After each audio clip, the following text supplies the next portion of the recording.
Hi, and welcome everybody. So before we get started, as folks come in, I'm going to do some housekeeping things. So before we get started, our studio would like to remind you that this session will be recorded and distributed after the broadcast. Audience participation is highly encouraged.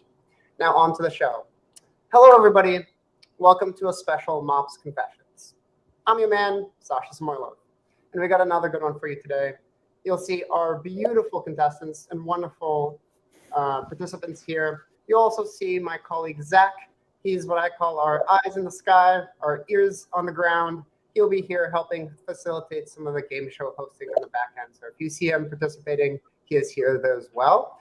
Welcome everybody. So reactions, chats, questions. We'll see if we have some time at the end to answer them, but otherwise keep that engagement coming up.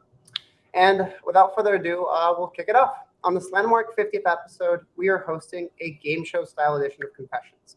We've brought in some of our most popular guests to compete for cash prizes and some crisp yet sweet bragging rights. Congratulations, everybody on this podcast. Everybody in attendance is entered automatically to a raffle for a 50 to 50 win. So we're handing out Spotify premium memberships, $50 gift cards, and headphones. So that's all automatic. Everybody here in attendance is already entered. Congrats to you. And now we have a special announcement. Ta-da-da! Mops Confessions is now a podcast. We are across Spotify, Google Podcasts, Apple Podcasts. So across all your earwaves, you can now also listen to Mops Confessions, and all of our previous episodes are already available on all platforms. Wow, what the excitement. I'm ready to introduce our contestants. We have three fabulous teams. So first off, Asia Corbett, Senior RevOps Manager playing for Bread Payments. She comes prior to Bread from RevGenius at Postal.io, a standard support of education at all levels of career, just a great person to have. And on her previous session with us today, she was talking about RevOps and kind of marketing and the relationship between the two. Asia, please introduce yourself. Hi, I'm really excited to be here today. My background is in operations and revenue operations, and I'm a really strong advocate of a centralized operations team. I know that's kind of a hot topic right now, and I can go into why later after this. But yeah, I think that unifying sales, marketing, and CS ops under centralized revenue organization is the way to go. That's awesome. Thank you, Asia. And next up, we have Chrissy Saunders, CEO and co-founder playing for CS2 Marketing. Chrissy, over the last few decades, has experience in markups, demand generation, and with her team at CS2 has helped clients move from kind of the chaos and kind of the unknowns of kind of everything in the ops space and kind of operationalize this and optimize it for the ops, kind of for the annual growth potential. And on her episode with us at Mops Confessions, she was really talking about the relationship between Mops being a strategic ally. Chrissy, please introduce yourself. Welcome. Yeah, thanks for the intro. I have to say it hasn't been a few decades yet. I'm not that old yet, but it's still over a decade. But yeah, just in addition to that, I was also the host of the Forward Thinking podcast, and we have our weekly newsletter, and our whole goal is to support marketing ops folks or B2B marketers and really elevate those teams and how to approach their work in a more strategic way and get those teams working together on both the strategy and the execution in a way where they can really tap into their growth potential. And so happy to be here. Awesome. Welcome. And last but definitely not least, I would love to introduce Jeff Ignacio, sales ops lead playing for AWS. Before AWS, he was at Upkeep, where he served as head of growth and RevOps, supporting marketing and kind of sales, the CS, kind of all across the board. Brings a great perspective from there, as well as kind of like thoughtful execution around automation, partnerships. So there'll be some great topics for us to dive into. And on his previous episode, we was talking about the importance of RevOps, marketing ops, and sales ops, and all of these disparate departments in line. So Jeff, without further ado, please introduce yourself. Well, thanks for having me. First off, always have a great time speaking with the Mad Kudu folks, especially on the Marketing Confessions podcast. I truly believe in empowering practitioners by enabling go-to-marketeers with the strategic mental models and the tangible tools to be successful. So happy to be here. Great. Well, welcome everybody. So before we get into our game show style hosts, I would love if we could go around the horn. Give me something that's top of mind, hot take, anything that's like top of mind right now in the industry space. Perhaps Jeff, since you went last, I'll let you go first this time. Anything top of mind, like a one-liner that's really hot for you? It's been a challenging year on the go-to-market front, right? So much uncertainty and with macroeconomic picture, and so it's been like this for the last 2 years, and new elements are popping up. So as business planners and business executors, trying to stay 3 steps ahead of dynamically changing markets is top of mind for me. Awesome. Love to hear that. Asia, how about you go next? Yeah, I think something interesting that's happening right now, at least in the B2B SaaS space, is the idea of PLG as a new go-to-market strategy. What does that mean? How does it fit with other ones, hybrid or not? And what does that mean for the different go-to-market teams like marketing and sales? So PLG is here to stay, I think. It's just like, how do we as operators support that? Yeah, PLG is top of mind for us at Mad Kudu, top of mind for lots of folks. And with that, Chrissy, close us off. What's top of mind for you?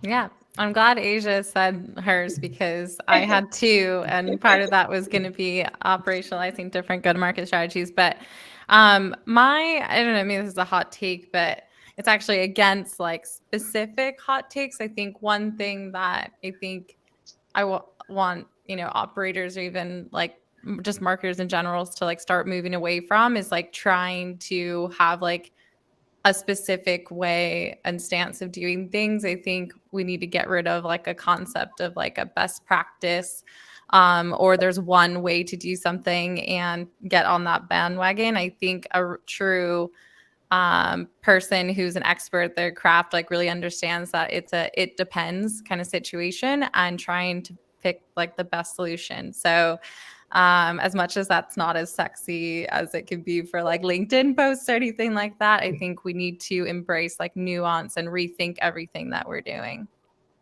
Good. I love that. I love the discussion, and I think we'll feed that out a little bit later on in the session. With our teams, we're actually going to start off into our Family Feud style game. So if you don't know, Family Feud is a common Western or American game where families compete in glorious glory. Today, they're going to compete for, pride and joy, basically.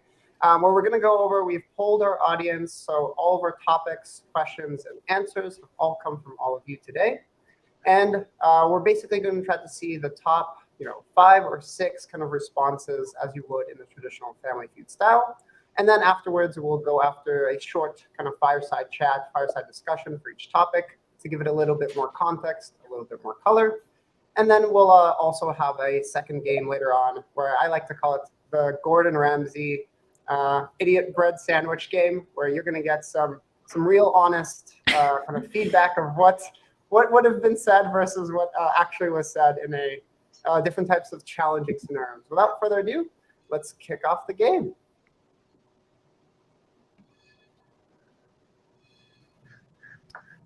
So the first topic of nature is your biggest MOPS pain point. So give me one of the 6, and we'll try to see if we can get it on the board. Jeff, how about we start with yourself? Ooh, let's see if bad data is on the board. Zach, is bad data on the board? It is. Number 2, data cleanliness, bad data. Very top of mind around how do you manage it? How do you think about it? Okay. How about Asia? I'll give it off to you. Give me another one. So we got data cleanliness on the board. Give me the others. I'm going to say attribution. Okay, a big one. Zach, is there attribution? Wow, #1 spot. Oh, I was love gonna that. say that. We have to let Chrissy go first next time before me. We will sort it out. I will play fair for everybody. Now, Chrissy, you got lots to go on the board. It's a blank space. Give us the last 4. Give us one of the last 4. Oh, I would say being able to be strategic versus like dealing with like fires, like firefighting. Okay, Zach, is there playing strategic versus, on the board kind of as a service taker? Oh, Unfortunately not. Let's say that as for the discussion. I think it might be a good one that folks might resonate with. I'll give it back to you, Chrissy, give you another chance. okay. Give us another one. Give us another one top of mind. Maybe like, oh man. I would say like integration. So like maintaining like a tech stack that's like fully integrated with each other. Ooh, okay. Zach, is there integrations? Tech stack and integrations. What a wonderful answer. Great. I'll hand it back let's go to Asia. Give us one of the last 3. Pipeline generation. Okay, pipeline generation, working with demand, working with revenue. Zach, do we have anything of that nature on the board? Ooh, unfortunately not. Another good one, though. Another common problem. Jeff, do you have anything top of mind? Last one of the last 3. I'm thinking reporting. Ooh, reporting, talking about reports and KPIs. Zach, do we have anything of that nature on the top 3? Zach, our eyes in the sky says, unfortunately not. I'll leave it kind of popcorn style. Does anyone else have Oh, any I have good one. ideas? I have one. Chrissy, Hiring. Oh, yeah. Hiring. Oh, that's a good one. Common pain point. Let's see if that is on the board, Zach. Hiring. Time and resources. I'll give you that, right? The resource constraints leads into very much hiring. Jeff, Asia, or Chrissy, as a shout out, any of the last 2 before we kind of reveal all of them? Say no targets. No targets. Unclear targets. Unclear targets. Okay, Zach, do we have unclear targets or misalignment? Alignment. Oh, pretty good. Okay, I'll leave it off to Chrissy or Asia. Do you have anything that comes to mind for that 4th spot? Maybe like lack of strategy, like no strategy in place to execute against, or like a roadmap. Like a roadmap, a strategy. Okay, Zach, do we have anything of that nature on 4? No. Unfortunately not. Tough. It is. This is a tough spot, right? We live it every single day. I know. That's what I was thinking. Well, Zach, why don't we reveal the 4th one and see what it is? Budget. Okay. When we think about MedPick, when we think about Bant, when we think about all these things, we forget it's always about the transaction. It comes down to people and selling to people, but someone's got to buy something at some point. So this is now where we're going to transition to a quick kind of fireside chat. So a couple things that I heard was misalignment, strategy. So talk to me a little bit more. Perhaps, Chris, I'll hand it off to yourself. What does that kind of mean to you, and what have you seen with other organizations about this? Where they've gone wrong, where they've seen friction points of misalignment or a strategy not working as it should? Yeah, I think the biggest problem that I see right now is that a lot of this, like the strategy is created in a silo. So a lot of the times the operations team is not being involved in those conversations with creating a strategy. And I think that there's, huge implications for that. I think your operations team can really provide a lot of insight into what can be done, what resources you actually have to actually execute on that strategy. They also are close enough to the data where they can provide reporting as to like what maybe has been working and what hasn't, or what needs to be improved.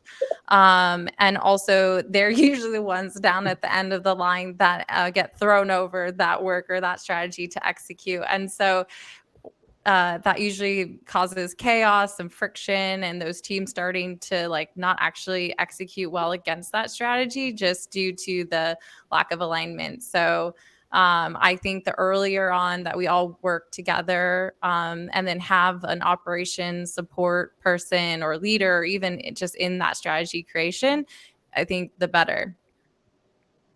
And Jeff, perhaps give me your take on it. So I know you're working at Amazon today, very large multinational organization. How does that kind of alignment and kind of strategy kind of play into AWS or at previous companies that you've seen? Kind of like where it's gone wrong, where it's kind of gone right. How do you build that type of culture? So it definitely takes a village to set the strategy of the business. And so I would say if you're going through your planning or your operational cadences, you want the folks in the room who are close to the data or close to the ability to speak to execution risk, because that should inform your strategic pathways that you're considering. And so to echo and double down on what Chrissy said, oftentimes I think marketing ops or rev ops or sales ops folks can and should be brought in, or at least have some sort of upward pathway for that information and that insight to bubble back up into those decision-making rooms. So that way, when you are setting a strategy, you are not putting something that's pie in the sky, but something that is stretched, but very attainable. And that's something that we can all march towards. Yeah, and Asia, I think you've spoken very heavily around this relationship between other teams in the RevOps space. So MarkOps being part of RevOps, other teams being kind of involved of CS ops or sales ops. What's your kind of reaction to Jeff's and Chrissy's kind of point around who should be in that room? Like should it be a centralized RevOps team, center of excellence type of thing? What's your take on that? Yeah, so I've had the opportunity to work for some different size companies. So I've worked for, larger companies where the ops functions are siloed, and then a smaller stage where there is one operator, and typically that's maybe RevOps, maybe it's sales ops. And it's easier when you're in a smaller company to be closer to the executive team who's driving the strategy. But now I'm in a larger organization again, and it takes a lot more like advocating and advocacy to get into those meetings that are important, that are cross-functional when you're rolling out a new project or go-to-market strategy. The reason I'm a fan of the centralization a bit more of operations is because, when I've sat in those siloed teams, it's really hard to see what the other go-to-market operations teams are doing and working on, and how that may affect what you're working on. So yeah, you have, your alignment at the strategic level and the high level and the business unit, but like, what about the operational level too? And how are their systems and how are their projects impact each other between sales ops and marketing ops, CS ops? So it is really important to be involved, both from like the business unit, but also at the operational level, especially if you're still in an organization where sales ops and marketing ops sit on different teams. Yeah, so put it another way, it sounds like having a good team, good folks around that gets you a really kind of vibing machine, right? Like it seems like the efficiency gains of having those not just dotted lines, but sometimes explicit organizational structures in place really help drive a business forward. That's awesome. With that kind of strategy, I think that leads perfectly into our next topic for Family Feud. We should have game show music. I was personally playing on it in the back of my head. Yeah, that's what I was doing too. Okay, let's go for the next question. Our man in the sky.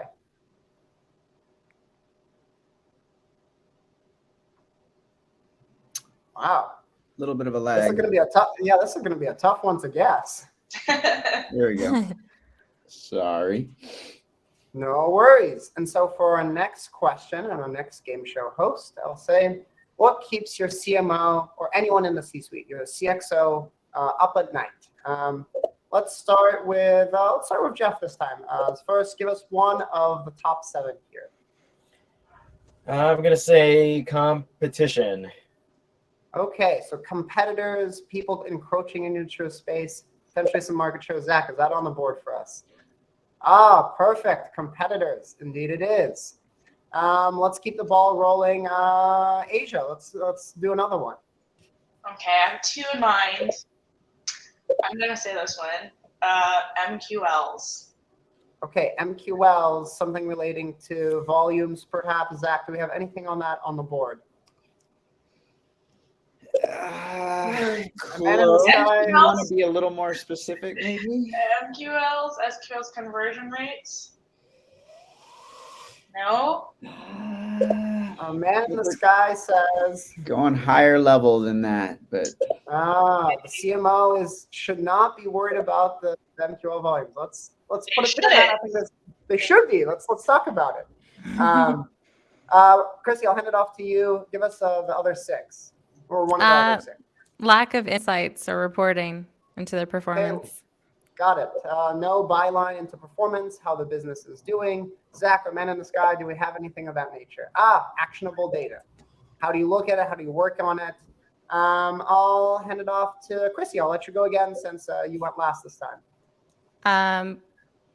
Hiring. I'll say it again, but yeah. Okay. Very topical. Zach, our man in the sky, hiring. Is that us? People management. Talking about how many, how little are we staffed correctly? Mm-hmm. Asia, I'll hand it off back to you. How about like marketing program ROI or campaign? Okay. ROI? So proving ROI, seeing how marketing is doing. Zach, our man in the sky, do we have anything of that on the board? Yeah, but once again, it's a specific form of ROI we're looking for. So unfortunately, oh no, it's getting the so perhaps Asia, I'll give you another chance. If I was a CMO, how would I phrase it? So ROI is one way, but it seems like it's a means to an end. How do I get there, perhaps? 1 sec. I'm drawing a blank here. How about a lifeline? Jeff, does anything come to mind, either on the same topic or a different one? I would say alignment. Overall alignment. Okay. I have one. Chrissy's ready to go. From man in the sky. Zach, is our game board deciding to not play with us today? Yeah, we had a little technical difficulty. I'm getting us caught back up. 1 sec. Well, let's take a moment let's jump into the fireside chat just for a moment, and then we'll come back to the game. Asia, you mentioned this MQL volume. Why do you feel like that should be top of mind for a CMO or an executive? I meant that it shouldn't really, but it has been in my experience. It has been. That's why it has been. Yeah. Because it shouldn't be something that's looked at like in isolation. Like, oh my gosh, let's focus on just getting MQLs. There's a lot that goes into making sure that like what a definition of an MQL is, how you're getting those MQLs. There's a whole strategy behind it, right? But it's only one piece of the marketing puzzle. And what should CMOs or what should leaders think about if not on the volume piece, right? It seems very transactional and it seems like not related to the end goal, perhaps. Like what should they be thinking about? Yeah, I think overall marketing sourced pipeline. So what kind of programs is marketing running that is contributing to revenue, which is the pipeline? Well, gotcha. all of the teams should be focused on. Yeah, so Zach, if I recall, as I mentioned with a lifeline, let's see if we have revenue or CMO leaders are thinking about that at all. They are indeed.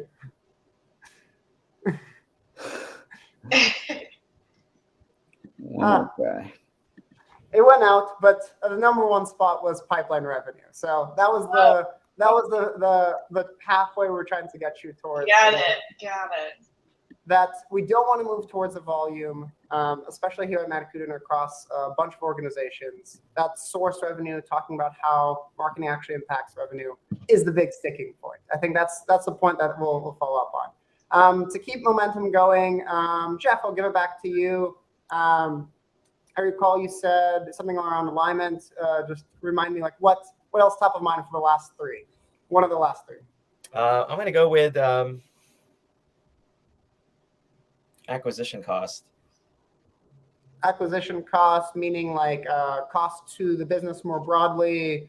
How much expense does it take to generate quality pipeline, and how much of that pipeline converts to wins? And that way you can back into the marketing contribution to customer acquisition cost. Okay. So cost from a kind of demand gen or acquisition perspective. Zach, do we have anything on the board like that? I agree. CAC super important. I think budget and spend rolls into that for sure. Yeah. And then Chrissy, didn't want to forget you, but you said you had a really hot one. One of the last two. I was gonna say pipeline revenue, and then I was gonna say budget, but let's see. We're still your thunder.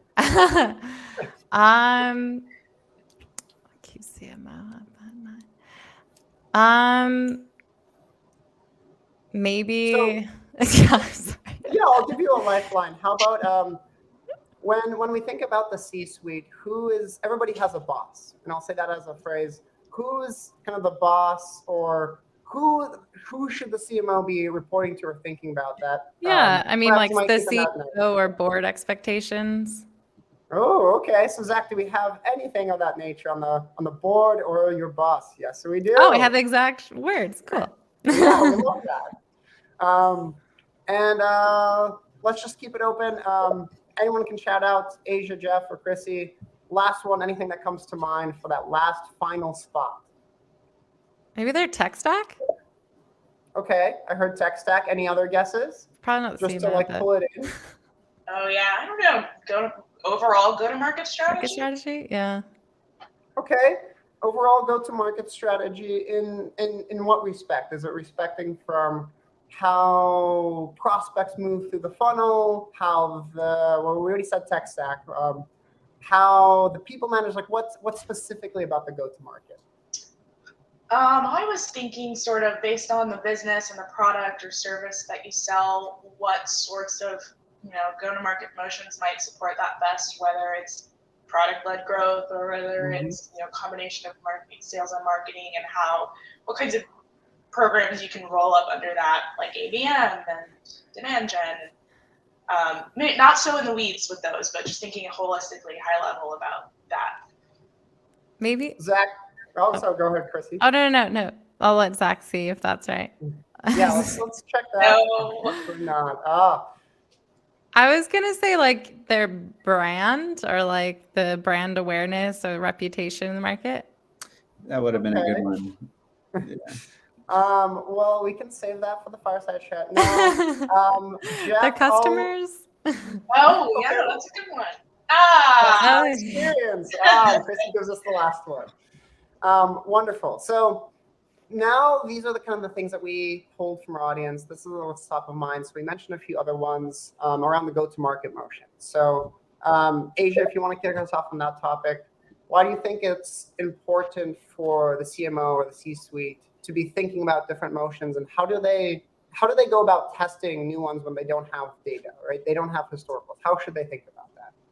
Yeah, well, I think it's important from the leadership level to kind of understand and be bought into the go-to-market strategy and what you're going to try based on, what your products and services are. It's going to be really hard if you don't have data. You're going to have to experiment, pick something and set some benchmarks on what you're going to measure, and then see how it performs over time so that you can make changes and adjust as you need to. And your team can make changes and adjust as they need to.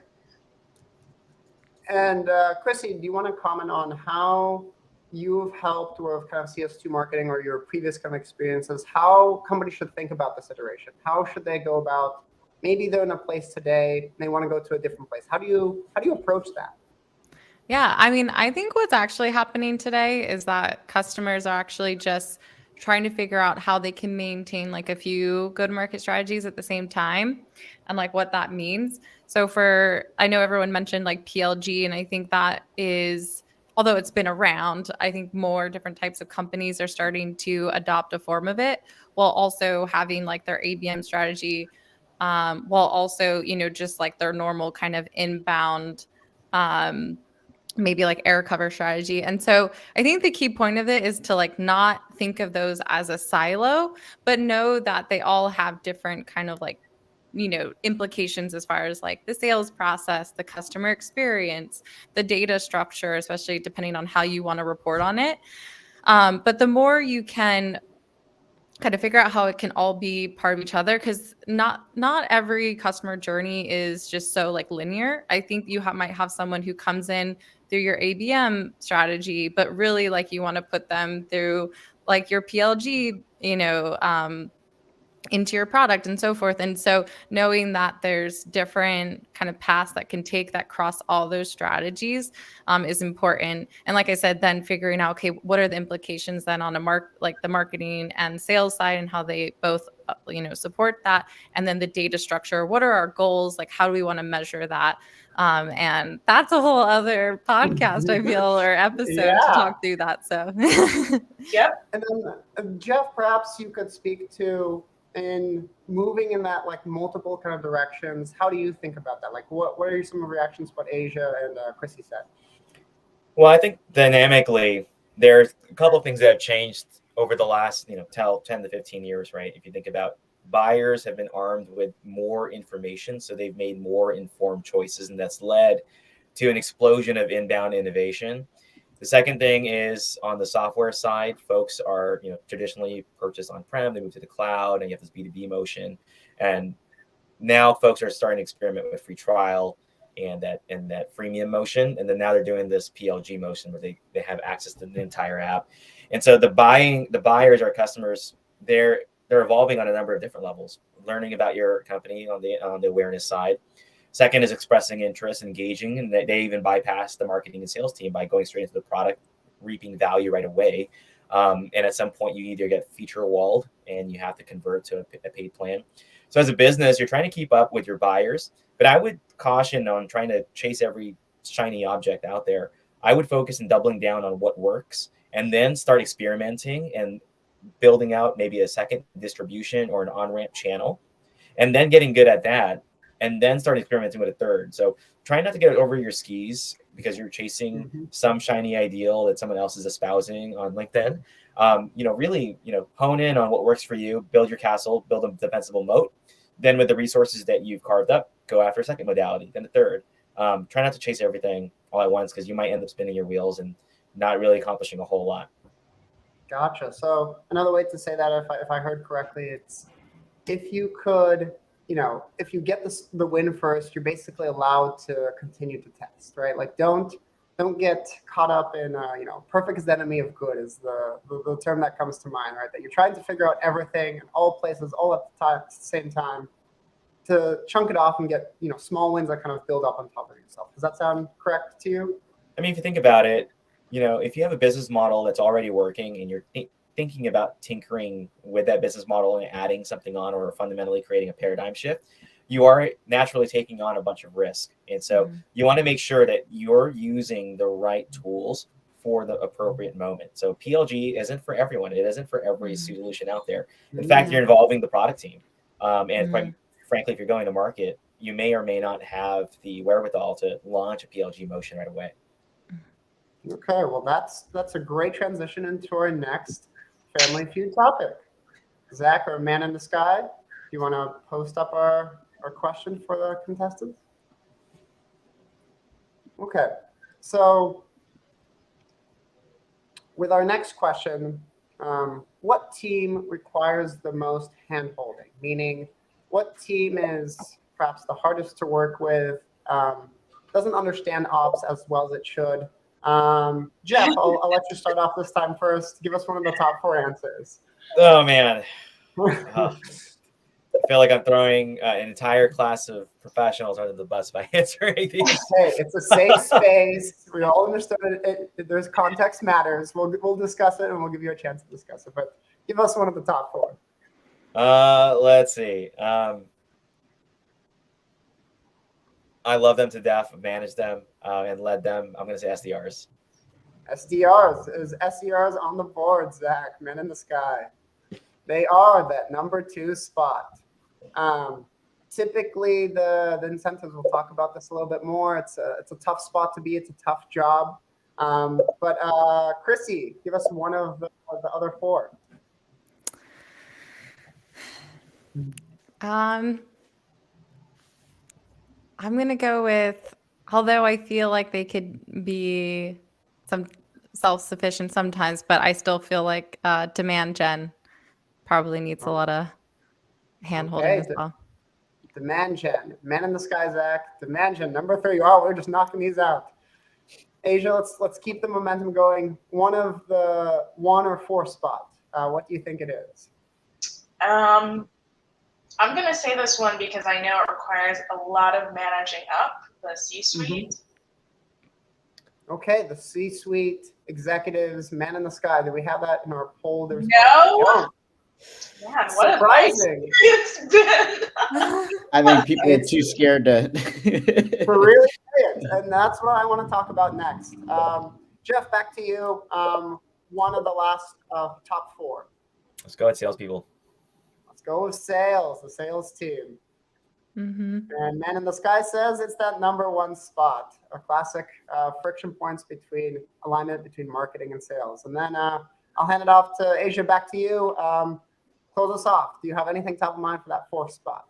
I feel like they've all been covered.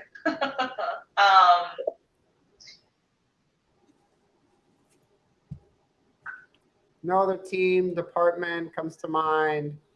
Not really. Honestly, I guess, I'll say customer success, but I haven't really seen that. Okay, Man in the Sky, customer success, no. We'll open it up. Jeff or Chrissy, any ideas? Field marketing. Field marketing, wow. Yeah. Okay, that's a statement. Zach, field marketing it is. So let's talk about that. So I think what I heard was the C-suite is not kind of involved. It wasn't in our top 4, but I think it's definitely one that's important to talk about. Jeff, your initial reactions, do you feel like any are missing? Any that you would add here? I'm just thinking of a histogram chart that says number of tickets inbound from internally from the team, and then each bar is a team. Yeah. How about Chrissy, Asia? Any teams that you feel like are the easiest to work with, perhaps on the opposite side? So Asia, you said that CS team as just as an answer. Perhaps that one was a false flag for you. Any teams that are easier to work with on the opposite side? I think that product and engineering teams work really well because they're typically pretty organized. They have a roadmap. They have weekly sprints. They understand how to push back in a respectful way, right? So I felt like it's always really productive to work with product or engineering, and maybe finance too. Product and finance; those are unexpected, at least for myself. Chrissy, any reactions to that?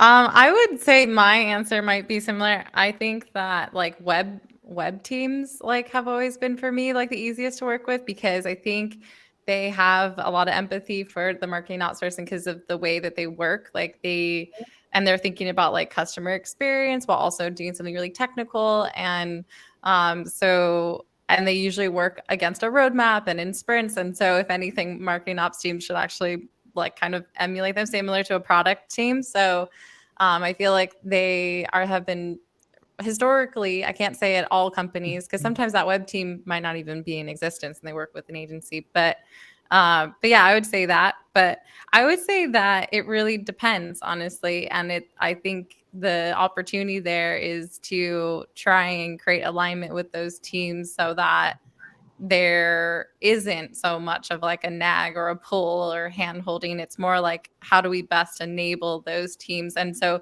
maybe it's trying to think through, should our enablement strategy just be different depending on which team it is? And maybe it needs to be rethought to support them. And do any of you feel like this changes? So Asia, you mentioned finance, you mentioned product. So you mentioned that the structured nature of sprints actually has worked for you. have you ever experienced anyone? I'll leave it open, kind of to the form as that has been a detriment, or do we all are we all in consideration of the same thing, that during sales, that finance is your friend, that they're not slowing down deals, and that product in their structured nature is actually a positive thing? I want everybody's take on that. Well, it certainly can feel like it's not, right? Like things like having a roadmap and having some structure definitely feel like barriers, especially to sales.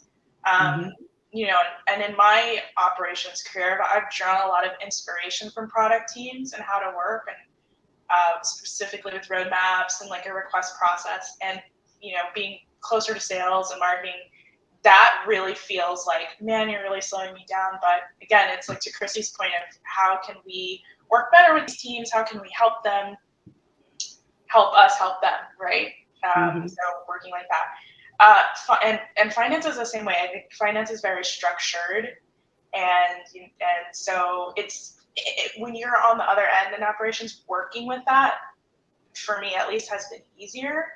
And then working closer to teams that pivot fast or have to do different things every day, it can feel a little bit chaotic, but that's what I like about operations anyway. Okay, wonderful. Well, let's transition now to our final question for Family Feud before we do kind of a more lightning round on game 2. So Zach, our man in the sky, do you mind putting up our last Family Feud question here?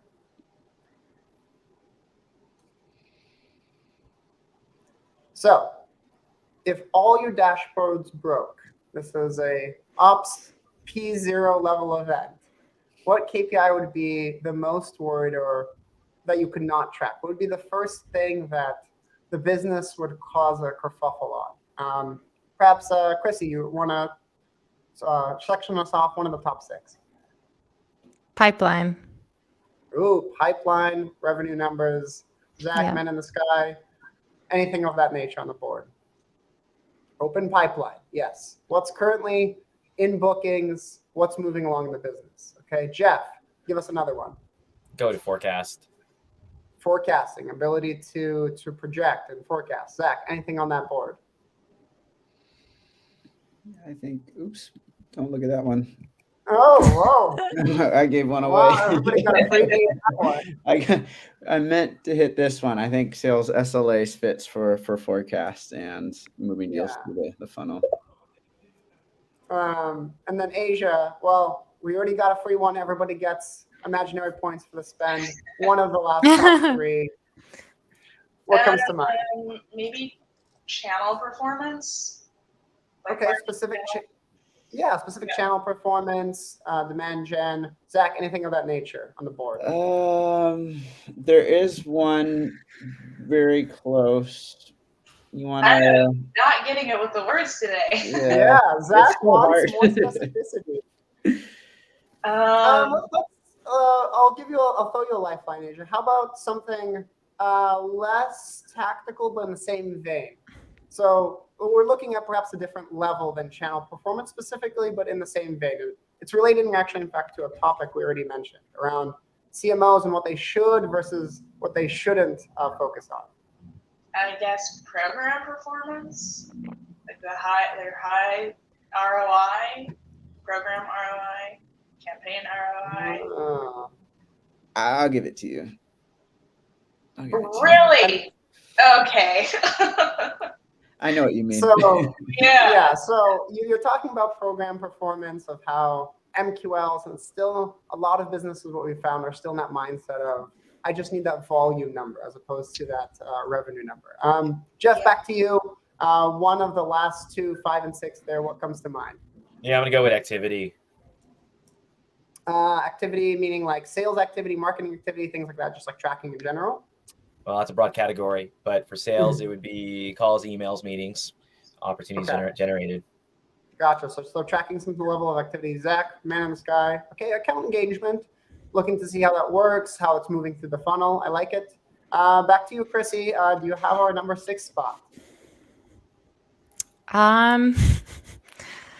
Well, it's not on here, but I still feel like revenue would be one of them if I was tracking, because that's not the same as open pipeline. But I feel like it's not that since it's number 6, but it should be. We should just replace number 1 with that, and that's the true answer. But that might be good for a conversation. What replace number 1?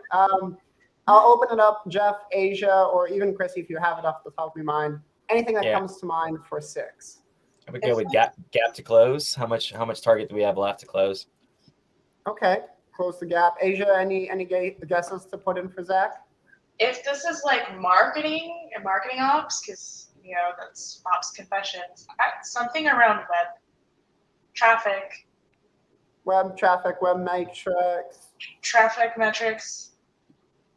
I feel like maybe like campaign, like I would say like maybe like this is not going to be on here, but like hand raisers maybe that need to be followed up with, but that's the same thing as like an MQL essentially, but or like campaign performance maybe, but that's channel performance. So I'm kind of stumped. I think Zach, what has our audience said for the number 6 spot?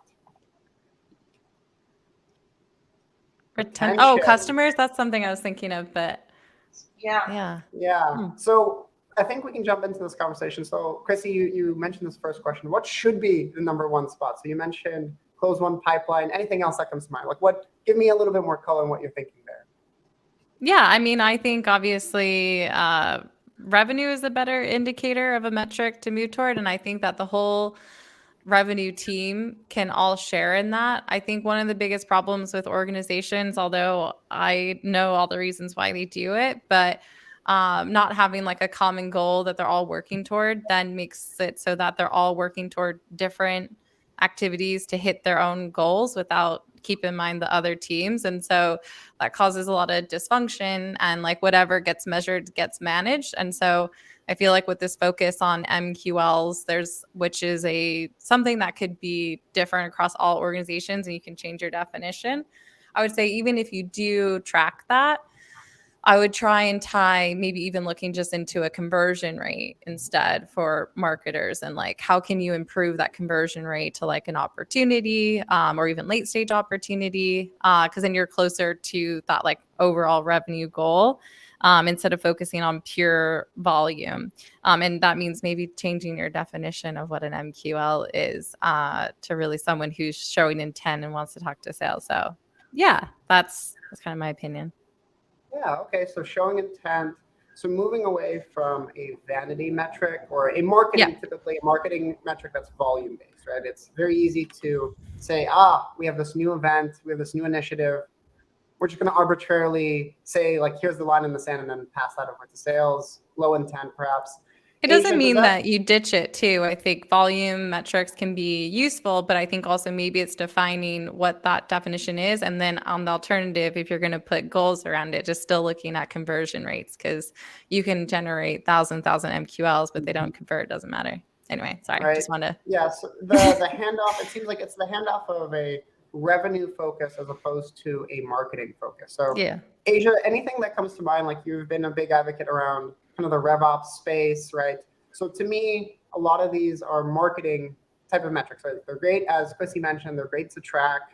But how do you feel like businesses across the board should be thinking about things? Like how should marketing just be sending things over, like just leads and emails to sales? Or how should they be thinking about things differently from a more RevOps focused perspective?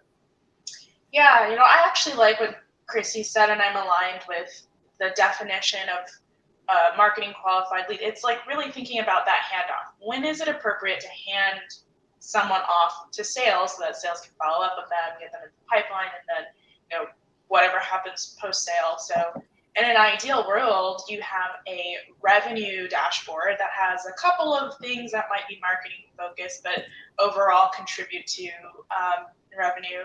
Some things from sales and some things from the CS or post sale retention side, so that everyone is looking at the same metrics. And you'll have your departmental things, you'll have more granular things you need to measure and track. But looking at a handful of things like, the pipeline and where it's coming from, and then upsell, cross-sell, renewals, all kind of in one place, I think is beneficial there, and it helps everyone march in the same direction. Okay. And then Jeff, any kind of thoughts on how to balance this? So we talked a lot about revenue. We talked around hard metrics, which is great. But how do you manage, or have you seen in your previous experience manage qualitative and quantitative? So one thing that comes to mind is a loud sales voice that says, I have low volumes, or I'm not able to hit quotas because marketing is sending trash things over. How do you balance those two elements of wanting to be more revenue focused, but also taking in mind the human behind the process? I would say, if you have your business operating model or your revenue operating model like dialed in, how you increase your top of the funnel, how you progress the funnel to close win. Much of those performance results are going to help you sharpen your pencil a little bit on how you go to market. So for example, your conversion rates could simply go up because you're only marketing to your ideal customer profile. So in terms of balancing the quantitative and the qualitative, you can increase the number of leads in your pipeline. But at the same time, if you're targeting the wrong audience, well, the other metrics downstream, the productivity metrics, the conversion ones, are going to suffer. So I think what's very important is to think through, how does the quantitative inform the qualitative?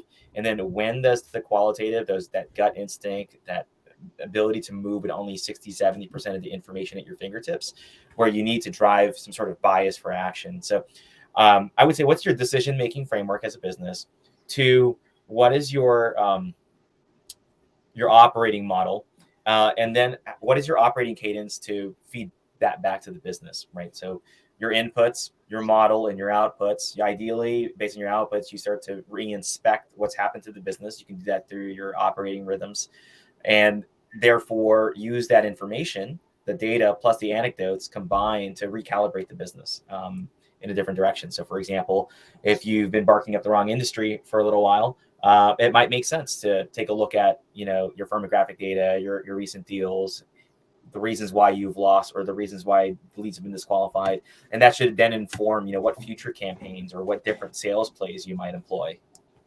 Gotcha. So using kind of the inputs versus the outputs and kind of balancing the two. So I think that goes really well into our last round, which is a little bit of a more lightning round. It's going to be scenario based. For a game, or a second game here, it's going to be what I'm going to call the Gordon Ramsay idiot sandwich. So these are going to be hopefully common, but ideally hypothetical situations. And we're going to go around the board. I'm going to ask each one of you to say what you would have said, what you thought in the back of your head of like, wow, this person is completely off base. We're trying to look for kind of an unfiltered response. And then what you actually said. What was the professional translation of how you navigated that? So Amanda and Skyzak, let's go to our first scenario. Okay, so Asia, the first scenario is to you. So you're a lean MOPs team, so you don't have the resources, as we all do, to support these large campaigns. You're a CRO, CXO, listen to a podcast, hot off the presses, is like, without thinking about things, we should move to PLG. PLG, a sales motion, and they're just obsessed with this idea. This is the thing we need to do. Everybody else is doing it. Our competitors are doing it. What's your first thought? What's your first thought that goes in the back of your head of somebody thinking about this? What would have you thought? And then can you give us that second side of what you have actually answered, the professional take? I might just cry a little inside, because we're constantly getting these things we need to execute, especially with no, resource, whether it's money or people. And I'd be like, how do you expect me to make this happen? There's 2 of us, or 3 of us, or 1 of us, right? Especially supporting enterprise sales. What? That's crazy. Yeah. Just like a face palm, right? You're just like, I have no idea what to do with this. Right. But, a lot of what we've been talking about here is really getting to the core of understanding what the goal is, helping leaders understand the constraints when when trying to roll out something new like this, especially something like a new go-to-market motion. And again, like Chrissy had said, or maybe Jeff or both, like these things aren't for everybody. Like, so why do you think that PLG is going to work for us specifically? And then, all right, how can we go about operationalizing this? Understand that we have, this team, here are other priorities that you said were important. So how do we adjust now? Do you still want to do those things? How are we going to do those things? So it's a lot of expectation management too at the beginning. It's like, okay, here's what you want to do. Here's what we have. Here's what we can do. So how do we make it happen? Yeah, curbing your appetite for moving quickly, but also having the tracking and infrastructure in place to actually accomplish this thing. And then having an honest conversation of like, what's getting taken off, right? If you're saying 2 or 3 people as a team, an enterprise motion, I personally have created, I'm like, ooh, that gives me some heartburn. That's tough to hear. Yeah.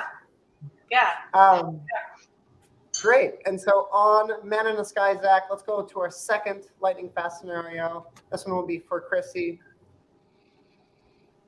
So Chrissy, imagine this type of situation. Marketing leadership doesn't understand how to utilize ops, right? You're very much thinking about this. How do we play more strategically? So Q2 planning is on the way. And guess what? You're not in the room where it happens, or not in the room where it happened today, and not in the room where it happens tomorrow. What do you immediately think? What do you immediately think if you're a person in the situation?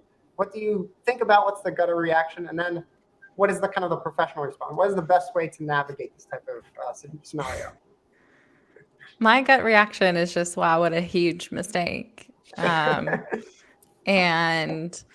I also usually approach some things with empathy. And I think a lot of the time leadership has different ideas of what operations does and how they should support an organization. And so I think the key thing, if you are in that role, is to start doing some education and have a conversation with leadership. And I would say definitely pull them aside. I think even maybe starting with like one group, like a demand gen leader who's probably building a lot of the execution or strategy that your team needs to execute against, and building a relationship there and talking about how and why you should be included upfront in that planning conversation and process. Because I would call it a process, not even like a meeting. It's like even prepping for that meeting. What do you come with from an analytics standpoint?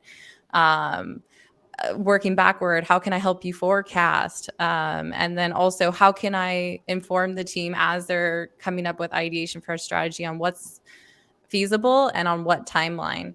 And so don't be afraid to advocate for your team and create those relationships. And I think they'll see way more success. Okay, I love to hear that. And then Zach, for our last lightning round, off to Jeff for a third scenario. So for Jeff, your sales team wants to go whale hunting. They've put together some hodgepodge list of 100 logos. Some of them are large, some of them are small. It's all over the place. You know the data, you know it's completely manual. It's been done as kind of like a one-off activity. Now they're asking you to commit marketing resources, tech stack, your roadmap, and so forth around this potential revenue of something that you know is not necessarily a good fit, or there's a mixed ratio. What immediately comes to mind? Is it Gordon Ramsay idiot sandwich? Like, come on, what are you doing here? And then what would have been the professional take there? Well, I would start with, what are our objectives, and then create a work back plan from there.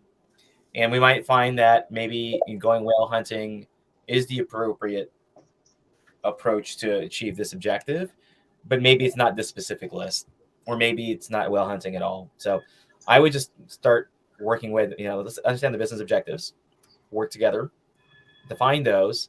Then that work back plan starts to put together a thoughtful strategy and approach, right? Because what I'm looking for is an ability to scale. And if this campaign does work, how do we create more campaigns in the future? And then from there, build a machine out of it. Okay, so Jeff, I heard the thing that you would have said. What is the thing that actually came to your mind?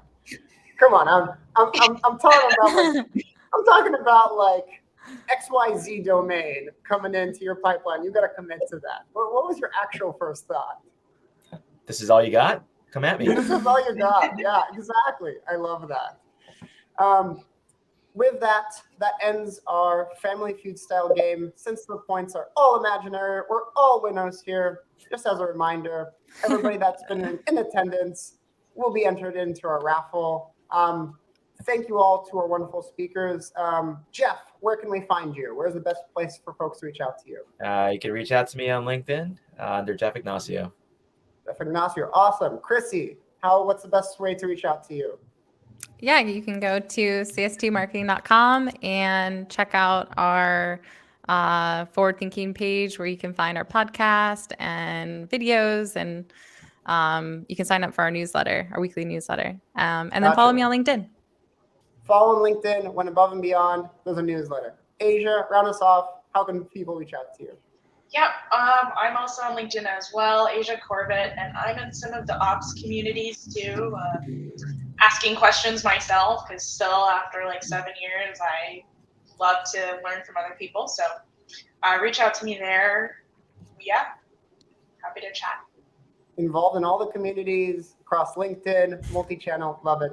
And with that, we close our show. Thank you again to our guests. Thank you for everybody attending. And this has been our 50th episode of MOPS Confessions.